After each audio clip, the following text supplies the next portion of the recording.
Ninth class के बच्चों, आज मैं गति लेसन पढ़ने जा रहा हूँ। ठीक है, और ये है अध्याय 8 और उसका, ठीक है बेटा, उसका पार्ट 1 है ये। अब बेटा इस मोशन में ऐसा है, जब कोई वस्तु समय के साथ अपनी स्थिति को बदलती है, मतलब एक जगह से दूसरी जगह वह चाहे ऊपर से नीचे, दाएं बाएं, ऊपर नीचे, इस तरीके से अगर वह जगह परिवर्तन करती है, इसी को हम क्या कहते हैं? गति। और जो विराम है तो वो क्या है? वो एक जगह स्थिर है। तो विराम और गति, विराम का ही उल्टा क्या होता है? गति। बेटा लगातार गतिमान अवस्था में दिखती है जो वस्तु, पल पल अगर वह जगह बदलती है तो वह वस्तु गति कहलाती है। जैसे उदाहरण में पक्षी उड़ते हैं, मछलियां तैरती हैं, गाड़ी मोटर सड़क पे दौड़ती हुई चलती हुई दिखती है। ठीक है बेटा, तो ये सब क्या है? गति के ही उदाहरण है। अणु परमाणु, ग्रह, तारे, सूर्योदय और सूर्यास्त, ये भी, तथा मौसम का परिवर्तन होना, ये सब कुछ क्या है? यह भी चक्र के कारण से, गति के कारण से। सूर्य की गति, हाँ, ये घूमती है, गति होती है, तो उसी से सूर्यास्त और सूर्योदय भी उसी पे ही शामिल है। यानी गति जीवन के हर हिस्से में है। अर्थात ये कह दो कि गति ही जीवन है। हाँ? अब मौसम का परिवर्तन, या ये कह लो कि सुबह अभी थी, फिर दोपहर, फिर शाम, तो यह भी गति के कारण से ही है। बदलाव आना, ये गति का ही नियम है। गति के विपरीत हम इसी को स्थिर भी कह सकते हो, विराम अवस्था कह सकते हैं।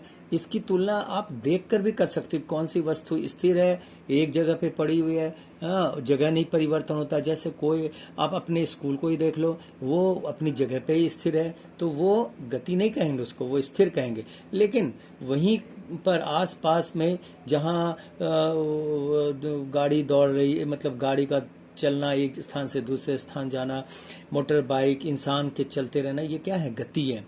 अब बेटा ये देखो कि गति कितने प्रकार की हो सकती है। तो गति को आप इस प्रकार से समझो, कुछ वस्तुएं सीधी रेखा में गति करती है, तो कुछ वस्तुएं वृत्तीय यानी चक्कर की तरह चक्री काटती है। जैसे आप पंखे का उदाहरण आपको देता हूँ, पहियों का, या जो गाड़ी मोटर के जो पहिए होते हैं, बैलगाड़ी के जो पहिए होते हैं, जो घिरनी की तरह घूमते हैं, तो ये, या कुछ ऐसे भी है जो कंपन करते हैं। हाँ, तो ये सब भी गति के अंतर्गत ही आएंगे। हम इस पाठ में, इस क्लास में सरल रेखा में जो गतिशील वस्तुएं हैं उनके बारे में पढ़ेंगे और उनके समीकरण तथा ग्राफ को जानेंगे कैसे करना है। ओके बेटा, किसी वस्तु की गति को समझने के लिए हमें ग्राफ में आपको एक पॉइंट दिखाना होगा, जिसको हम निर्देशित पॉइंट कहते हैं। निर्देशक पॉइंट का मतलब, जैसे एक ऐसे, जैसे आपको मैथ्स के बच्चे हो, आप मैथ भी पढ़ते हो, तो जहाँ ओरिजिन होता है वहाँ पे हम जीरो लगाते हैं, पता है ना, एक्स एक्सिस वाई एक्सिस, तो जीरो है, फिर आगे बराबर बराबर दूरी पे हम संख्या भी लिखते हैं। हाँ, तो ये उसके निर्देशक पॉइंट है। हाँ, निर्देशक। आपसे अगर ये कहा जाए कि आपका विद्यालय कहाँ पे है, तो इसके लिए आपको क्या कहेंगे किसी अनजान इंसान को, कि आप हिंदी पार्क पहुंच जाओ और फिर वहीं पे पता कर लो, वहीं से पास में ही अपना विद्यालय है। या ये भी कह सकते हो कि हमारा विद्यालय पीडी गुप्ता जो पैथोलॉजिस्ट है, तो उसके ठीक अपोजिट में है जगह। यानी इस जगह का पता, सही जानकारी मिल जाना, इसके लिए हम ये निर्देशक पॉइंट, बिंदु हम रखते हैं। बेटा किसी वस्तु की जो स्थिति को समझने के लिए जो आवश्यक ये है बिंदु, पॉइंट्स, उसको हम क्या कहेंगे? निर्देशक पॉइंट, बिंदु। एक मैंने आपको सरल सीधी रेखा का चित्र यहाँ दिखाया है, आप गौर करो, ये है दिखाया मैंने, यहाँ से यहाँ तक सीधी रेखा। ये एक तरह से ये समझ लो कि ये एक सीधी सड़क है, और वह जो सड़क है, वो उसकी जो दूरी है वो है जीरो, यहाँ दिया है, जीरो से लेकर 60 किलोमीटर की दूरी है ये सीधी रेखा। तो प्रत्येक 5-5 किलोमीटर पे देख लो, ये मैंने डॉट लगाया, जगह दिया है। इसमें एक जगह मैंने यहाँ ए लिखा है, ठीक है, यहाँ बी है, ये सब क्या है, सी है, ये ओ है, ये निर्देशक पॉइंट है।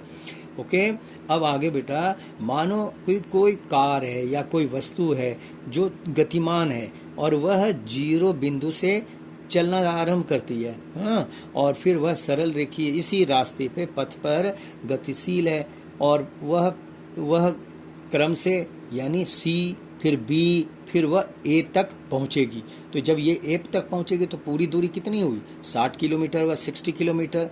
और बेटा यहाँ से फिर इसी पथ पे लौटती है, तो यहाँ से ए से फिर पीछे लौटेगी इधर बी की तरफ, हाँ, तो या बी लौटेगी या सी तक लौटती है, और मान लो यहाँ ठहर जाती है, तो यहाँ ठहर जाती है। अब इसको कितनी दूरी और रह गए अपनी पुरानी स्थिति में पहुंचने के लिए, तो वो यहाँ से लेकर यहाँ ओ तक तभी पहुंचेगी जब वो इतनी दूरी तय करेगी।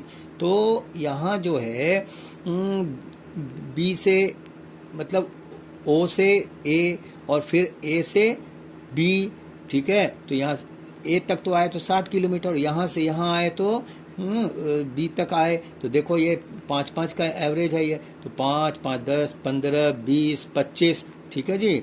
और फिर अब अगर सी तक आना है तो 25 के बाद 30 और ये 35, सी पर कितने इधर से जाएंगे तो कितने किलोमीटर हुए, तो इधर से इधर 60 था, इधर से इधर 35 किलोमीटर। तो इन दोनों को टोटल करो, मैंने यहाँ दिखाया है इसमें ओ ए प्लस ए सी, ठीक है बेटा, ओ ए और ए से सी तक की दूरी कुल मिलाकर 95 किलोमीटर।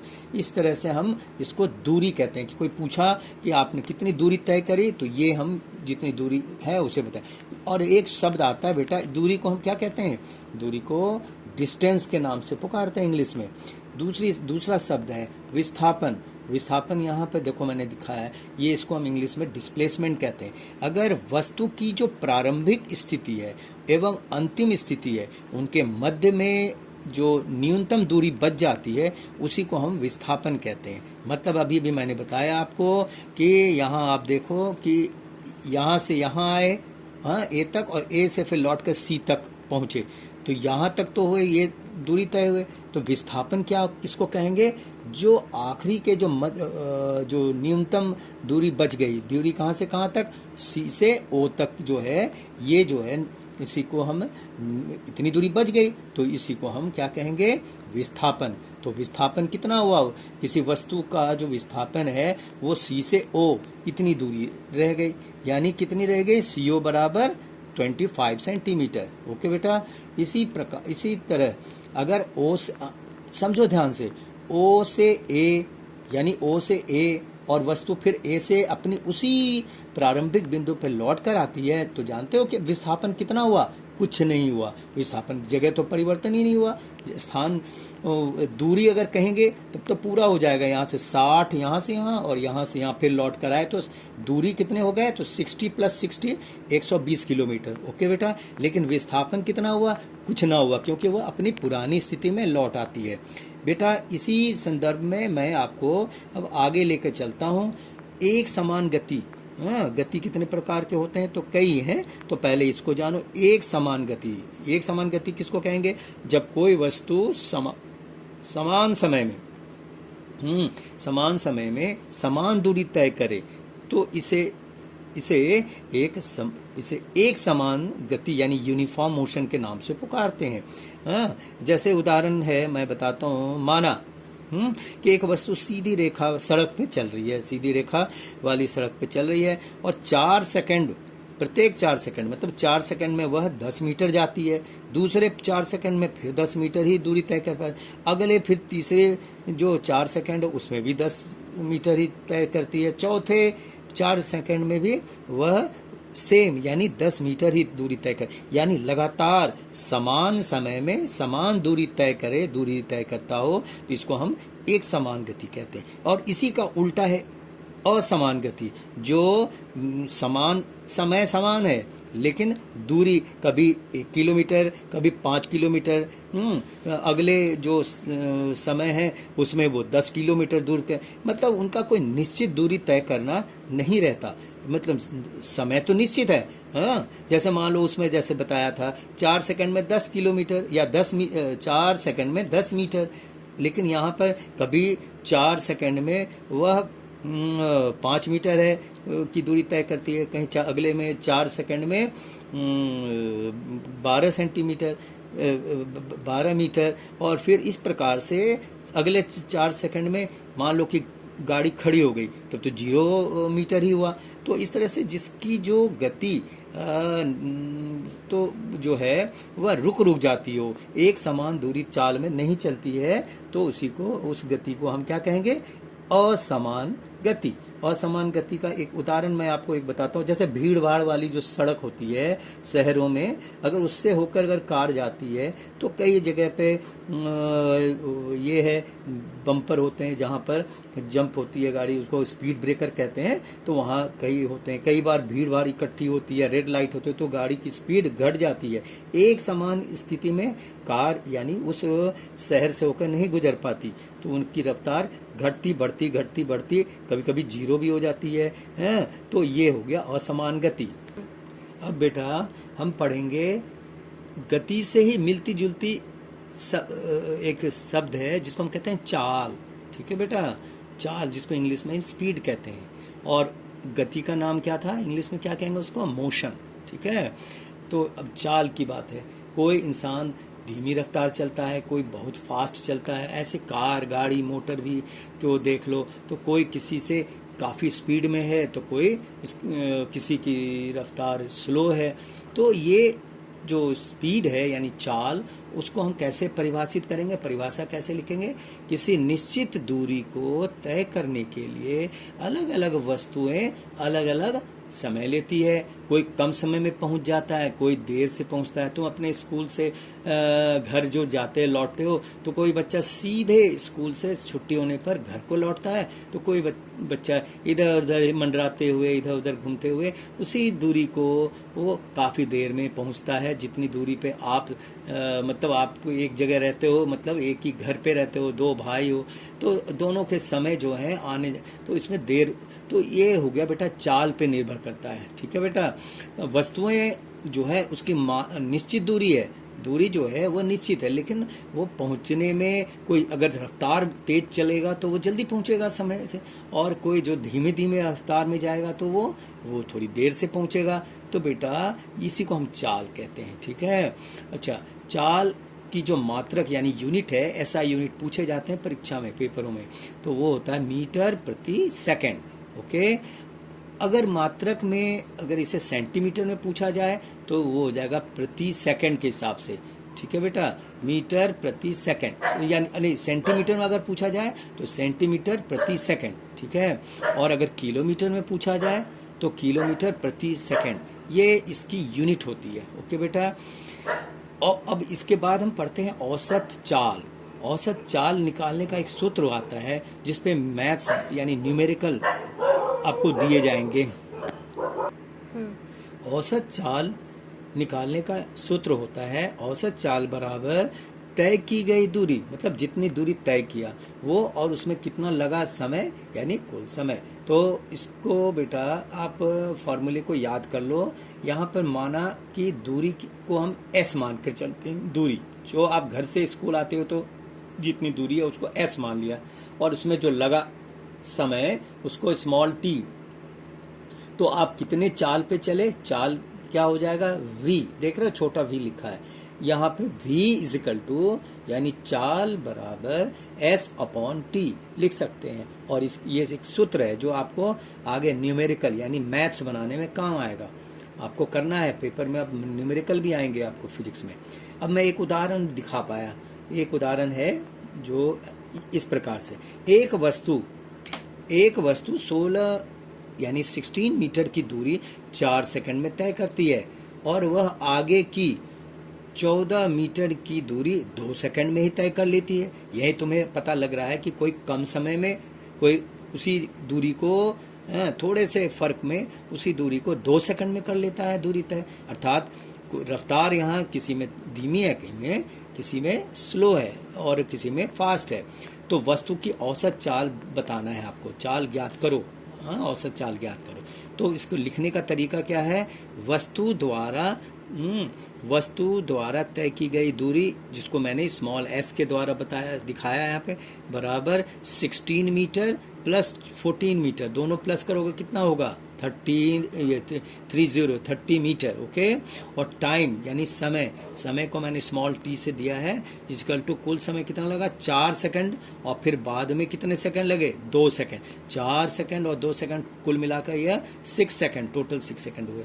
अब बेटा फॉर्मूले के साथ औसत चाल बराबर S/T, ये मैंने फॉर्मूला लिखा है, तो टोटल यहाँ से लो 30/6, नीचे कट जाएंगे 6 के 6×5 जा 30 कट गए, तो ये 5 मीटर प्रति सेकंड। बेटा ध्यान से देखो, हाँ, और भी इसके उदाहरण आपको बुक में मिल जाएंगे, बुक से भी देखो करो। ओके, अब अगला बेटा टर्म है वेग। वेग को हम इंग्लिश में वेलोसिटी के नाम से पुकारते हैं। हाँ, तो वेलोसिटी क्या है, तो अब इसको परिभाषा पेपर में पूछे जाते हैं इन सबों का।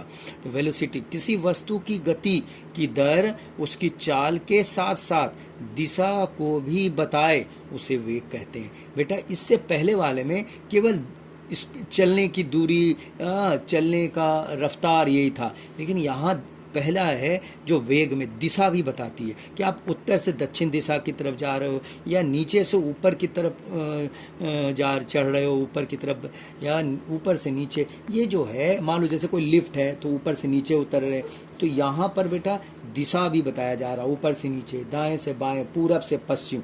तो किसी वस्तु की गति की दर उसकी चाल के साथ साथ अगर दिशा को भी बताता है तभी हम उसको वेग कहेंगे। अतः निश्चित दिशा में, हाँ, निश्चित दिशा अगर नीचे की तरफ है तो नीचे, पूरब की तरफ तो पूरब, तो निश्चित दिशा में चाल को हम वेग कहते हैं। ओके, यहाँ भी किसी वस्तु का वेग समान या असमान हो सकता है। ठीक है, वेग की रफ्तार तेज हो या कहीं कम हो जाए, तो ये यहाँ संभव है। इनके मात्रक भी वही होते हैं, समान होते हैं। कैसा, जैसा मैंने पहले बताया, प्रति सेकंड, मीटर प्रति सेकंड, अगर सेंटीमीटर तो सेंटीमीटर प्रति सेकंड, या किलोमीटर प्रति सेकंड, या ये जो आपको पहले जो बताया वो समान होता है, यहाँ भी मात्रक समान होता है। आगे बेटा हम यहाँ भी किसी वस्तु का वेग क्या होता है, क्या बताया आपको, समान या असमान होता है। इनके मात्रक समान ही होते हैं, और वेग और चाल में प्रति मीटर सेकंड होते हैं, प्रति मीटर सेकंड होते हैं। वस्तु की चाल गति की दिशा या दोनों के परिवर्तन के साथ परिवर्तित हो सकता है। ठीक है बेटा, अब जैसे नीचे से ऊपर जा रहे हैं तो स्लो चढ़ेंगे हम, ऊपर से नीचे आ रहे हैं तो वही गति स्लो हो जाएगी। तो इसमें गति की दिशा के ऊपर आधारित है, तो परिवर्तन होगा ही होगा। तो सूत्र इसका क्या होगा बेटा, औसत वेग बराबर प्रारंभिक वेग प्लस अंतिम वेग। ठीक है, initial velocity plus final velocity, और इन दोनों के बीच का को 2 से डिवाइड करेंगे, क्योंकि हम औसत निकाल रहे हैं ना, एवरेज के लिए वही होता है, 2 से डिवाइड करेंगे।